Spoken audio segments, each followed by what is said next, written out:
Sí, gracias. Ah, bueno, para continuar, tenemos colectivo a la 15, conformado por Paula Natoli y Santos Cuateconce. Agrupación fundada en el año 2008 por Paula Natoli de Argentina y Santos Cuateconce de México. Este colectivo tiene como eje primordial acompañar la elaboración de experiencias por parte de habitantes de barrios céntricos de la ciudad de Puebla a partir del arte, la pedagogía y la comunicación. Han elaborado múltiples proyectos en México, así como en otros países, como en el caso de Argentina y Chile. Han propuesto diferentes actividades en mercados populares, museos, escuelas, parques y plazas públicas, lo que los ha llevado a ser reconocidos a nivel municipal, estatal y nacional. Han acompañado procesos pedagógicos con diferentes comunidades durante 18 años y también han llevado a cabo diversos proyectos curatoriales, entre los que destacan Detener el Infinito en la Capilla de Arte Lab en el 15, la 15 en 15 y Guarabatex en el Museo UPAEP, Capital la institución en la Galería del Palacio Municipal de Puebla, así como Contradiccionario, Conceptos y Pedagogías para Gestionar el Entre en la Galería Munive, Arte Contemporáneo de Tlaxcala. Les cedo la palabra. Un aplauso, por favor. Muchas gracias. Agradecer el espacio para. ¿Te llamamos este? Sí, también se Ah, puede. Sí. muchas gracias. Agradecer el espacio para compartir esta aventura de 18 años. El colectivo y la colectiva La 15 vive esta aventura pedagógica desde el año 2008. Y nosotros en esta presentación pusimos un extracto que viene en un cuadernillo del, del, este, del cuadernillo que en la Universidad Campesina Indígena en Red habla un poco de lo que nosotras entendemos por el vínculo y un poco la lectura de lo que nos animó a estar con ustedes hoy aquí. En la relación con el otro, el trato es deslizarse. Es un modo de moverse en el mismo plano para devenir vínculo. Y la idea justamente es que les vamos a compartir algunas imágenes que van a tener como referencias y referentes de lo que hemos estado trabajando en este tiempo, pero también van a ver un poco, pues bastante los cambios que como colectiva hemos tenido en este tipo de procesos. Eh, Ahí ponemos una referente muy importante para nosotros, que es Nancy Garín, y ella hace una cita que precisamente habla sobre la intuición. En la práctica de Minerva Cuevas también se habló mucho sobre la intuición, y en este caso con nosotros y nosotras fue así. Me da gusto también que estamos aquí en la Facultad de Artes, porque justamente cuando Paula y yo estábamos, eh, digamos, a las vísperas de salir de la facultad, nos preguntábamos si lo que estábamos observando en las galerías o en los espacios institucionales tenía la resonancia con lo que estaba pasando en la realidad circundante. Y la respuesta es que pedimos como consejo a muchos profes y a muchas personas, y muchos y muchas de ellos nos dijeron, ¿saben qué? Yo creo que es mejor que no hagan un colectivo, porque lo mejor sería que pues sigan con una carrera individual, que hagan una producción artística, que expongan, que vendan, y creo que eso sería lo mejor que podrían seguir haciendo. Y entonces esa latencia que teníamos en ese entonces, Pau y yo, decidimos hacerle caso, decidimos abrazar el error y decidimos aventarnos a intentar este proceso de colectividad. Y por eso es que mencionamos a Nancy Garín, porque justamente ella propone esta idea de la intuición como base pedagógica para construir posibilidades otras en los entornos y lugares en donde estamos. Entonces, les cuento esto porque creo que es una base como importante de por qué surge el proyecto, no una cuestión como tan estratégica, sino más bien fue a hacerle caso a la emoción y a la sensación que nos embargaba en ese momento. Eh, Este es otro de nuestros referentes, que es Henry Giroux, y este es uno de los, digamos, eh, partes que nos interesa mucho porque empezamos trabajando justamente en escuelas. Las escuelas son centros culturales. Y para nosotros y nosotras fue como se alimentaron una serie de posibilidades cuando vimos que las escuelas eran eso también. no solo eran lugares de instrucción o no solo eran lugares para preparar, que tenían una currícula como estructurada y contenida con materias específicas para casi como en una especie de juego de video ir obteniendo puntos y quien obtenga más puntos pues va a obtener el diploma y quien no, pues no. ¿No? Y la idea más bien es pensar como las escuelas como centros culturales. ¿Esto qué quiere decir? Que tiene que haber toda una revisión crítica de todo lo que conforma esa malla curricular, de todo lo que conforma a la dirección, la docencia, todo lo que forma parte de esa estructura docente. Y eso es lo que empezamos a hacer con lo que fuimos como caminando. Como sé que tenemos como el tiempo más agotado, no nos vamos a poner como a platicarles mucho de, como de las historias fundantes del colectivo, pero estas imágenes que sí están aquí hablan mucho del proceso que estuvimos haciendo en las escuelas, donde la idea era como resignificar estos espacios y volverlos lugares otros. Ahí, por ejemplo, nos ayuda Itzel Sánchez, integrante del colectivo ADA y de Técnicas Rudas, que es un colectivo que trabaja con madres y colectivos de desaparecidos y que justamente ella nos estaba ahí apoyando a hacer una personificación de un cuadro muy emblemático de Frida Kahlo. Y la idea justamente es que al que resignificar estos espacios, pues los niños y las niñas también los podían como reflexionar desde otro lugar, pero sobre todo desde el hacer. A nosotros y nosotros nos interesaba no separar lo teórico de lo práctico, sino tener en cuenta que la praxis es teoría y que al hacer esa praxis estamos teorizando y tenemos como planteamientos desde los sentipensares, como diría Orlando Farnsworth. Eso también nos llevó a estar trabajando en espacio público. Al principio de la aventura y colectivo, trabajamos en prácticamente todos los mercados municipales de la ciudad. Y la idea justamente es que comenzamos con un proceso que creo que nos puede contar más Pau sobre él, porque tiene que ver con los concursos de mancha en Argentina, que fue lo que inicia como todo el proceso en los mercados y espacios públicos.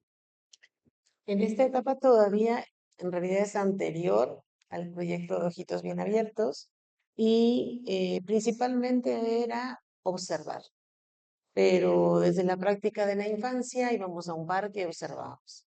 Ahora lo que hacíamos era que nos movíamos a los mercados, a espacios urbanos, y transformábamos, como ven así, con los guacales, con lo que había, ese espacio en un espacio para observar su vida propia cotidiana, porque en los mercados prácticamente viven los niños, la niña, las mujeres, los que son locatarios de ese espacio.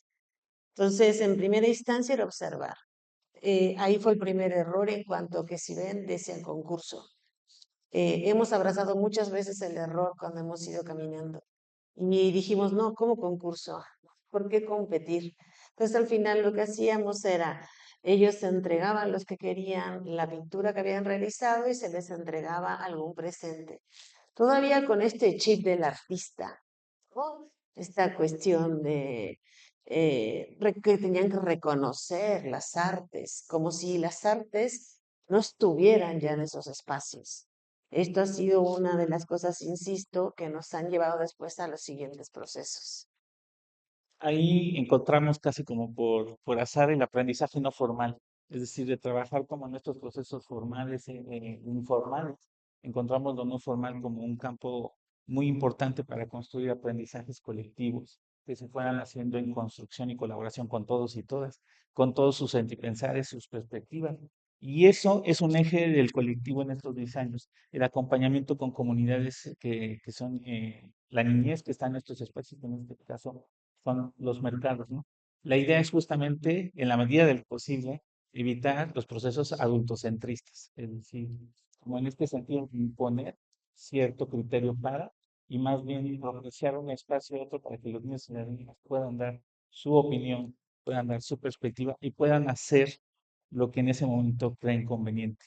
Por poner un ejemplo, los niños y las niñas nos han enseñado que en los mismos espacios y mercados hay lugares donde literalmente la gente adulta no puede entrar porque no caben. Y es muy interesante ver a los niños y las niñas cómo se apropian de esos espacios y literalmente nosotros y nosotras no podemos entrar.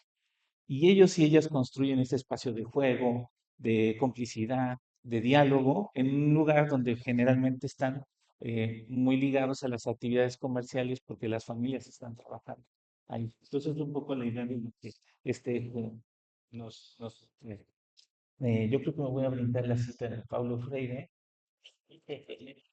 y vamos a entrarle, yo creo que también a esta. Ahorita, otro, digamos, proceso de acompañamiento que hacemos con las comunidades es que la infraestructura, no sé si a alguno de ustedes les ha pasado, que a veces pareciera que es muy importante tener un lugar para hacer, sea un taller, sea como... Y de repente uno cae preso y presa de esa idea y de decir, tenemos que tener un espacio para hacer, porque... Y la gente va a venir corriendo a este espacio porque las artes no están en los barrios, en los lugares, van a venir corriendo porque no. Entonces, con uno, con su casco asistencialista, pues está esperando que eso acontezca. Y, nosotros y nosotras, afortunadamente, tuvimos la oportunidad de conocer una comunidad en el barrio San Antonio que nos dijo, a ver, si van a caminar ese proceso de esa manera, creo que no va a poder funcionar esto. Entonces nos fueron ellos arropando y nos fueron enseñando lo que implica ser parte de una comunidad. Incluso el disenso o el silencio es parte de la comunicación comunitaria. Y eso era muy importante para nosotros tenerlo claro, porque si no, lo que hacemos era imponer un criterio. Cuando estábamos trabajando estos procesos de infraestructura, nos dimos cuenta que sí llegaban a las personas, pero que la mayoría de ellas las veíamos en los espacios públicos, en las escuelas, en los mercados. Y ahí notamos que en realidad no necesitábamos como tal una infraestructura. Lo que necesitábamos era estar ahí, acompañar. Y entonces ahí es donde aparecieron las materialidades poéticas, que son nuestros móviles de batalla, que decimos porque son los que nos acompañan en los espacios públicos. A veces se puede tornar o tornar muy, ¿no? Como de, está explicando algo y no sé de qué está hablando este señor. Y la idea es justamente, este es el primer dispositivo artístico de acompañamiento de dinámicas artísticas destructivas que tuvimos. Es el Dada. Y justo lo que nos pasaba, y se lo resumo rápido en una anécdota, es que siempre que llegábamos con el móvil a los espacios públicos, las primeras que se acercan son los niños. Y que empiezan a preguntar, oigan, ¿qué están haciendo acá? Pues nosotros y nosotras trajimos esto, les damos como una lectura muy institucional. Traemos estas técnicas dinámicas, vamos a hacer esto desde las artes. Todos los niños y las niñas como, muy bien, muy interesante, y ya se iban y como a los 5 o 10 minutos después regresaban. ¿Y cobran? No, porque la idea es justamente que sea un proceso que se va construyendo, lo vamos haciendo entre todos y todas. ¿Ah? Y ya se van de nuevo. Como a la tercera o cuarta vez ya regresan, pero con sus papás.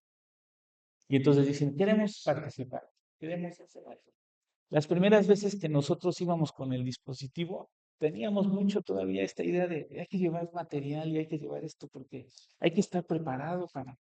Y en un momento dado asumimos que mejor era abrazar la incertidumbre y decir, a ver, pues, ¿qué construimos ahorita entre todos y todas? A ver qué pasa. Y eso muchas veces nos descoloca a nosotros y nosotros como partes de este proceso. Pero es lo importante porque es parte de ese aprendizaje y de lo pedagógico. Entonces, este radar nos ha acompañado prácticamente desde hace unos 10 años en estos procesos. Ya tenemos una flotilla, que ahorita ya vamos a ir presentándoles. Y este es uno que les va a contar Pau porque fue configurándolo desde la perspectiva con las compañeras con las que lo fue caminando. Este es otro dispositivo que se llama la viola.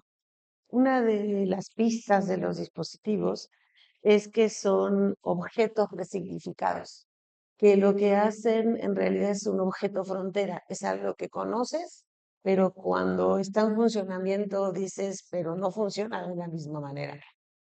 Los objetos están también situados. El anterior tenía que ver con los parques y era un aula abierta. Necesitábamos llegar a los parques sin esta infraestructura de tener un espacio y que la gente llegara, pero al final la infraestructura si no era gestiona la mesa, gestiona la silla, gestiona la carpa, gestiona. Entonces con el carrito anterior llegábamos, tiene un toldo y hacíamos. Y también tiene mucho que ver con una posición política. En el territorio en donde estamos, como comentó el maestro, los espacios públicos o comunes ni son públicos ni son comunes. Entonces, nos parejamos al proceso del embalotaje, entonces no solicitábamos anuencia, no solicitábamos nada, llegábamos, accionábamos y nos íbamos. Eso fue como el primer caminar del dispositivo. Ahí comenzamos a descubrir cosas. Y a partir de ahí volvemos al mercado. Esto ya es para 2020, después de la pandemia, tener en cuenta que ya teníamos 2 años laburando de dispositivos y principalmente teníamos muchos años trabajando desde el colectivo y la colectiva. Pero en esta ocasión llegamos a trabajar con las mujeres del mercado. Entonces, la Diabla es un dispositivo que sirvió de cabina para poder grabarlas y levantar sus narrativas, sirvió para imprimir, por eso tiene un pulpo. En un proceso más adelante, esto ya es caminando los pasillos, tenía que ser, el Dada no nos servía, era muy ancho. Por eso les comento que cada dispositivo está situado. Esto también lo planteo por lo que voy a comentar más adelante. Entonces, esta Diabla sirve para trabajar trabajamos con 13 mujeres, se logró levantar la narrativa completa de 6. Algo que hay que tener muy en cuenta es eso. Acá hay que trabajar la construcción del deseo mutuo. No es solo mi deseo, yo deseo, ¿no? Porque yo camino a ese barrio, porque en ese momento para mí el mercado era un espacio de diálogo y conversa. Yo soy argentina, en la pandemia era el único espacio que yo salía, el único espacio que se mantenía abierto en el barrio y yo conversaba y cruzaba la mirada con estas mujeres. Nos dábamos consejos, nos dábamos, ¿no? ¿Y qué va a cocinar? ¿Y güerita qué va a hacer? Sigo siendo la güerita cada vez que llego al mercado y seguiré siendo la güerita. Entonces, este caminar y el deseo mutuo, ahí es donde encontramos con 6 de ellas esta posibilidad y esta portal. Ellas lo que ansiaban de alguna manera, consciente y consciente, es que querían narrarse. Y ahí también viene todo un tema que entender que el colectivo no hace talleres ni talleritis, sino que el colectivo es un facilitador a narrarnos. Eso lo entendimos sinceramente después de 12 años. Todo ha sido un proceso de lento, muy lento, ¿no?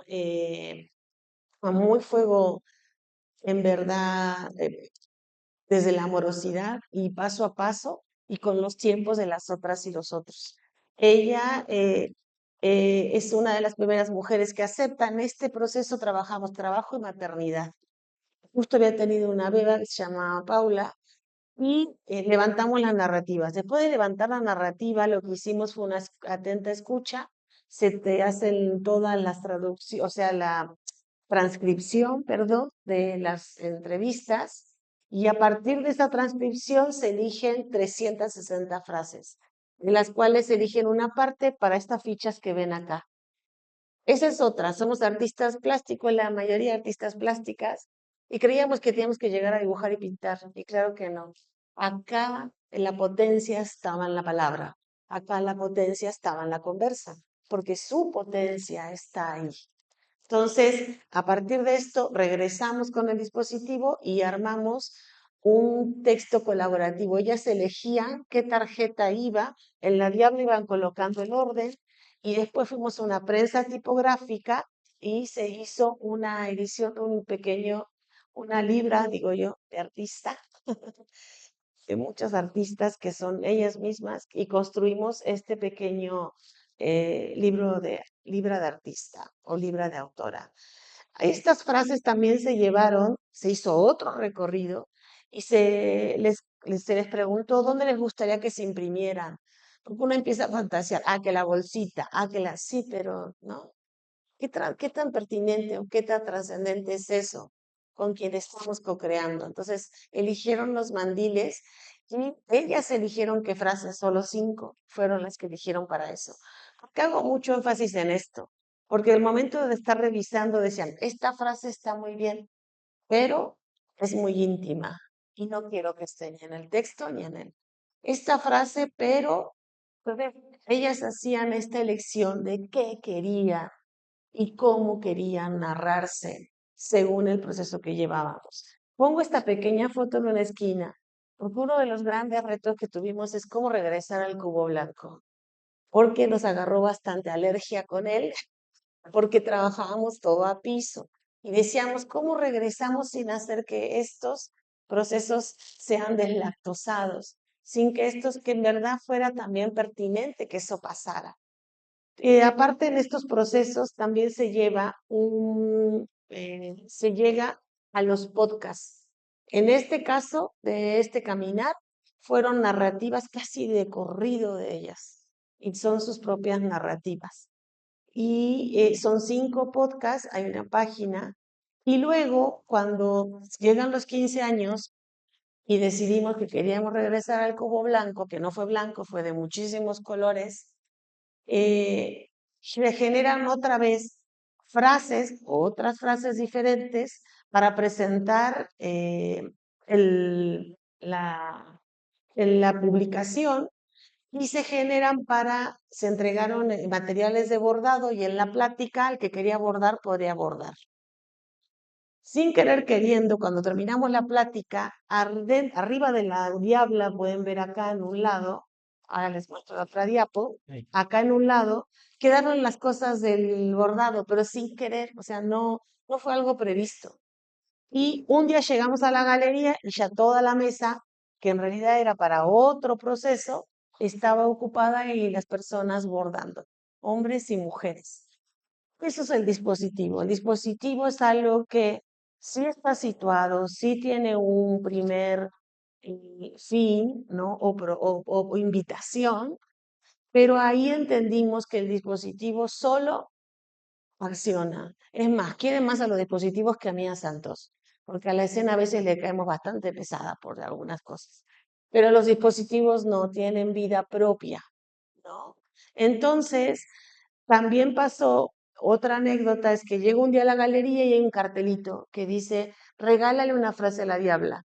Y yo, ¿y ahora a quién se le ocurrió poner esto? ¿No? Todo es colectivo, la colectiva, el colectivo somos muchos, a veces somos 2, a veces somos 4, a veces somos 8, a veces somos 15. Esto va variando según cómo vamos caminando. Entonces me dicen, lo puso una señora que hizo el recorrido, vio los mandiles, escuchó las narrativas y ella decide activar la diabla. Ahí dije, ya está, estamos del otro lado. Este es otro de los dispositivos. Como les dije, ya tenemos ahí una flotilla. Esta es una radiobocina que justamente tenía como labor fundamental comentar a las personas del barrio las actividades parroquiales. Y en un gesto, digamos, en un legado, lo reconfiguramos y se vuelve, pues sí, un dispositivo que lo usamos de radiobocina con las personas para que dibujen y platiquen al mismo tiempo. Pero lo más interesante de todo este proceso es que se haga una especie de contradiccionario que hemos podido como establecer a partir del glosario y de las referencias con muchas personas. Y creo que eso también ha sido importante porque le ha dado un poco como sentido a mucho de lo que planteamos desde lo que comentábamos, desde lo que criticamos. Pero a mí me gustaría ir con esta parte del remanente poético. He escuchado mucho ahorita, hemos escuchado mucho la cuestión de las piezas artísticas. Y para nosotros y nosotras, cuando estamos trabajando, interactuando en el espacio público, se empezaba a hacer un poco de ruido en la idea de pieza artística, porque decíamos que era condenarlo a la captura del cubo blanco. Es decir, cuando tú, no sé si en mis tiempos así se hacía, tú pones una pieza en un cubo blanco, automáticamente entra como una especie de aura contemplativa, es decir, porque está toda una serie de estructuras que te dicen no te acerques, hazte para atrás. A mí incluso me ha pasado alguna vez que en un museo muy importante me acerqué a ver una pieza y mi cabello tocó un poco, rozó un poco la pieza y me llamaron la atención.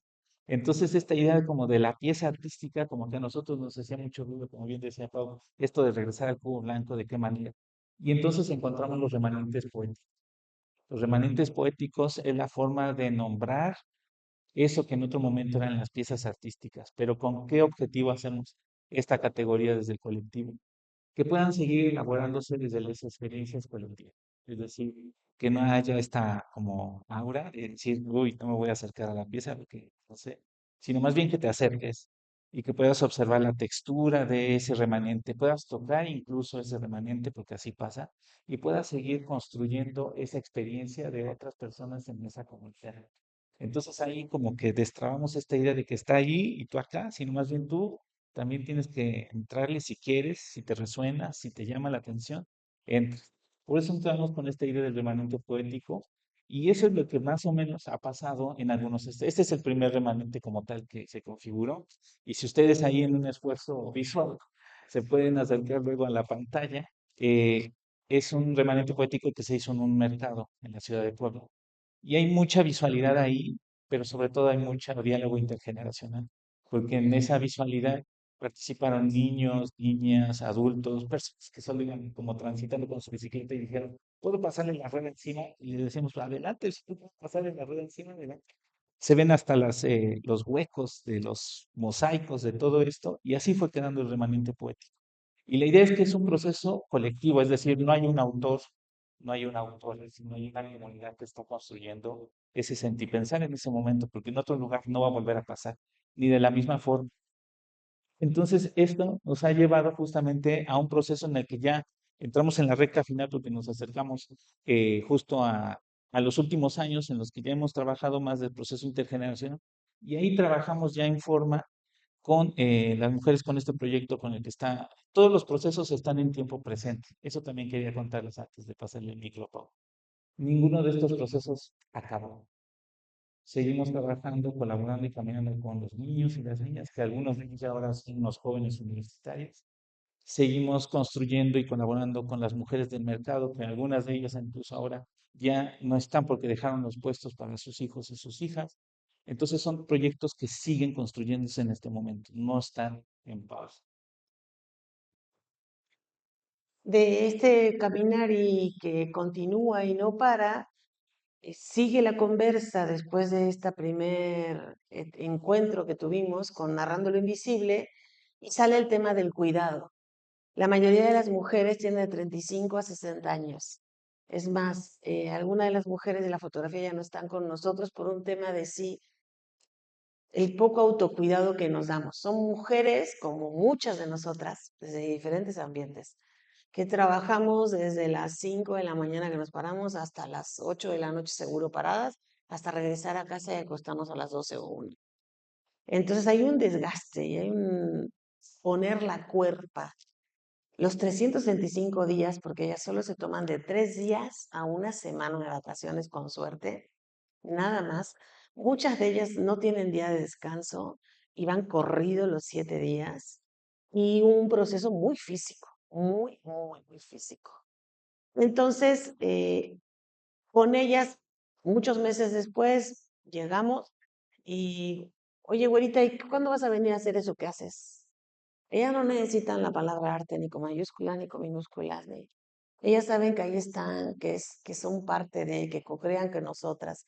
¿Qué hacen eso que hacemos? Que al final eso que hacemos es vivir y resignificarnos y significarnos en este caminar. Entonces, ahí nace este otro proyecto que se llama Las dos caras de la luna.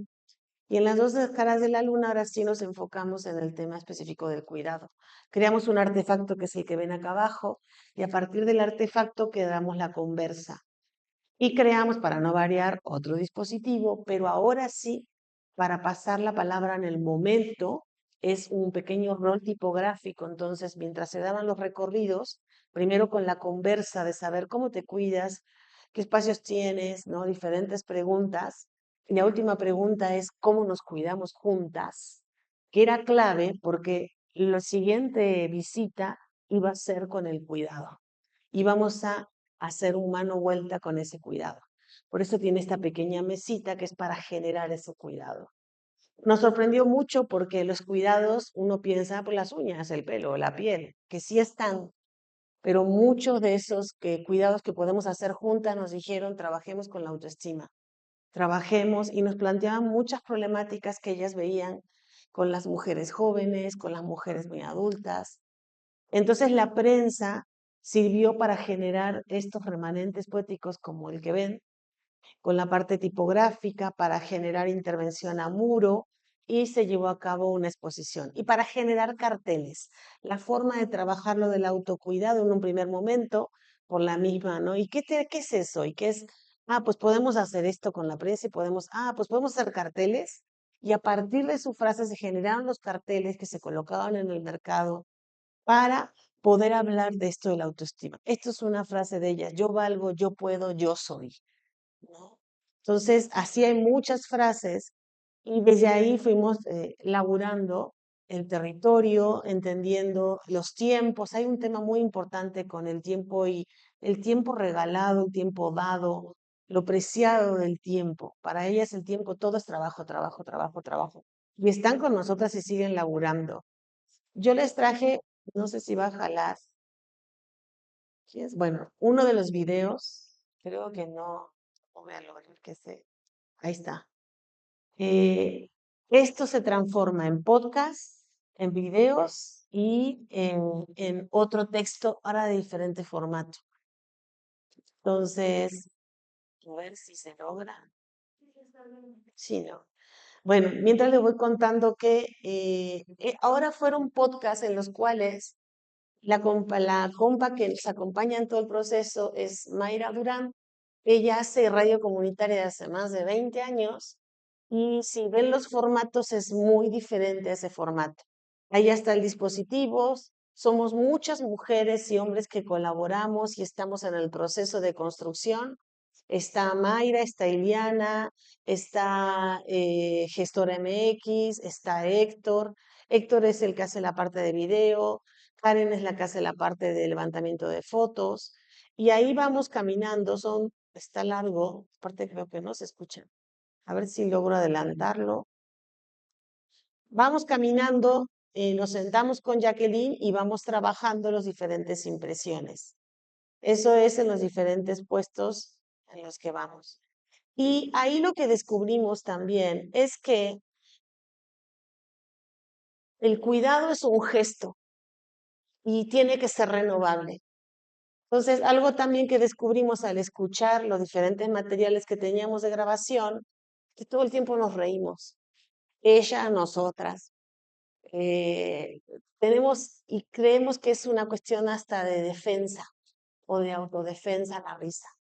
Entonces, otro de los gestos que se hizo como cuidado fue el llevar a otro grupo de compas, que son un grupo de payasas, que trabaja como con una patrulla que se dedica a hacer cuidado en los mercados. Entonces hicieron el recorrido por todos los puestos y lo que trabajamos fue el tema de la risa, ¿no? Ahora, ojalá sí, a ver si logran ver un pedacito más del video, es que en este caso ellas seguían trabajando, pero entraban en diálogo. Entonces, le hago este énfasis porque nosotras estamos muy agradecidas. Se puso el mismo. Estamos muy agradecidas con las mujeres en el sentido de que sabemos lo valioso de ese tiempo. Entonces, en la primer parte decían, ¿cuántos minutos van a hacer? No, pues 10. No, pues 15. Estábamos 45. Pero porque ellas ya estaban ahí, no cedían y estaban cómodas. Hay muchas de las mujeres que en mi casa es la primera vez que las veo sentadas, ¿no? Que se sentaron y, ¿no? y compartieron esa conversa con nosotras. Y en este caso, si ven, ellas siguen laburando, ¿no? Entonces, entender cómo hacíamos espejo. En los podcasts pueden ir viendo todo el proceso, cómo creamos el dispositivo, cómo hacemos el caminar, cómo llegamos a darnos cuenta que hacemos espejo. Nosotras en sí se podría suponer que no somos mujeres del mercado, pero al final somos mujeres que vivimos desde muchos lugares racializadas, ¿no? Y desde un posicionamiento de acuerpar los feminismos desde la propia acción. Entonces, hacíamos espejo con ellas. Así seguimos descubriendo procesos. Acá les puse las páginas. Se trabó. Bueno, ahorita que se destrabe. Puse las páginas para los que gustan ver los contenidos. Se taró la compu. Se Ni trabó. modo. Hijo, ya habla mucho, Ajá, Natalia. ya Así di, se ya. lo cuento con. Sí. Bueno, pues con esto terminamos. Ya se trabó la compu, literalmente. Muchas gracias y bueno, pues, gracias.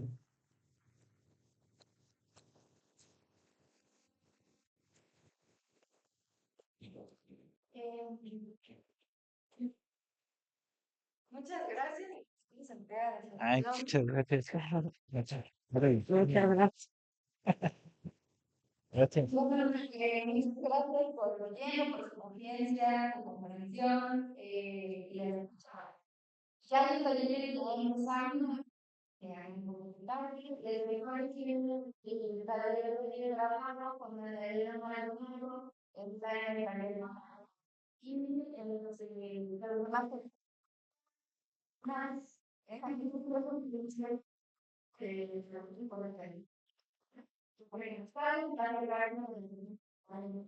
y nada, un anuncio de la Secretaría Cultural de Guam y de Facebook Art de Guam para a ver que lo mismo que tienen la colgar con los pero no hay ningún de la dirección de todo para también y conferencia en el mismo cargo de la mirada de antes que va a pasar todo el mundo con cargo para tarea por la bien cuando tenemos la estamos haciendo tenemos hoy tenemos para otra de las estamos más con de reales traen los barreras son varias cosas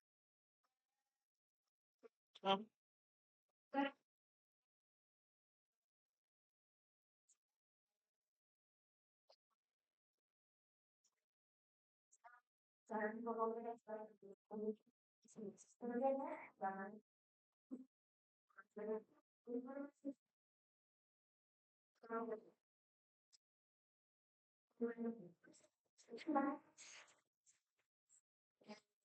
muchas gracias por el amigo y la verdad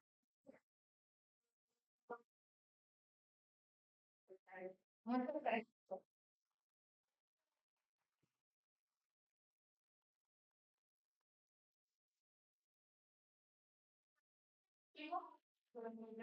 el mayor